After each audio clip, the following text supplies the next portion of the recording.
Arthur looks down at Vikir, asking if he is really volunteering to be the sacrifice for the giant plant behind them. With his eye glowing a fierce red, Vikir calmly confirms his choice. Nearby, a blue-haired student overhears them and stares in shock, finally recognizing Vikir's name. He recalls the wild rumors about him solving the killer ant mystery, earning a certificate from the Crown Prince, and destroying Professor Sadie's eye. Rumors also say he ranks 8th in the University League and has even destroyed an unbreakable artifact gate. Sweating nervously, he realizes the legend from those stories is standing right in front of them. Looking at the first year, the student suddenly remembers Vikir is the only one who warned them about the deadly flower earlier. He wonders how Vikir knows about the danger. As Vikir walks past the crowd, the boy watches in confusion, wondering why someone so strong would gladly offer to die. Arthur keeps a smug and composed face as he steps forward to block Vikir. Speaking to him directly, he formally introduces himself as the Student Council Vice President of Colosio Academy. Clasping his hands in fake sympathy, he praises Vikir for making the hard choice to take the girl's place. He notes her life is spared for now. But as Vikir gives him a cold stare, Arthur cruelly adds that she will only live until the next day. Arthur claims the group has already agreed to choose sacrifices through a fair vote. He states Vikir's choice will buy them time, since Vikir will be the sacrifice tomorrow, and the injured girl will simply be sacrificed the day after. With an evil smile, Arthur mockingly thanks Vikir for his choice.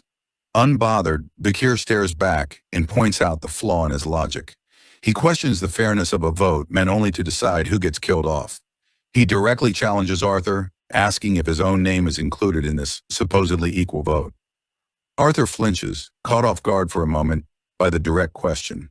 Recovering his cool, Arthur argues that Vikir does not understand the situation because he has just arrived. He claims that by stepping up to stop the panic and manage the vote, he is naturally excluded from the sacrifice list. Vikir exposes Arthur's lies in front of the frightened survivors. He states that Arthur demands sacrifices while making a leadership role to keep himself safe from the very start. He then asks how Arthur can ever call that a fair system. The surrounding students begin to whisper in realization. Some point out that Arthur's name is never on the list, proving he never intends to risk his own life. Annoyed that the crowd is turning against him, Arthur silently curses the other students for talking too much. He then impatiently asks Vikir to get to the point. Arthur defends himself, claiming his leadership is needed to keep the group alive. He accuses Vikir of dividing the survivors over a fake sense of justice without having a real plan. He demands to know Vikir's idea, and Vikir says he will keep it simple. Vikir boldly declares that he is going to defeat the monster. Arthur loses his temper completely. Grabbing Vikir's collar, he furiously asks how a normal student can beat an S-rank monster. He warns that angering the beast will cause a rampage and shouts that the rest of the group will not help him. In response, Vikir calmly raises his hand and punches the stone wall right next to them. The sheer force of the punch creates a shockwave that completely shatters the wall. The surrounding students stare in absolute shock and terror at his impossible strength. The blast knocks Arthur onto his back in the falling rubble, his face pale with fear. Vikir confidently states that when tomorrow comes, he will kill the Bloodwater Plantain, Lily Monster himself. The surviving students move to the empty ruins of the Quo Vadis Old Testament faction church. Inside the crumbling building, the tired group rests on the stone steps. The quiet is suddenly broken by horrible sounds of flesh being torn and cut from behind heavy wooden doors. The students cover their ears and one cries out that the awful noise makes him want to throw up. Panic and fear fill the survivors.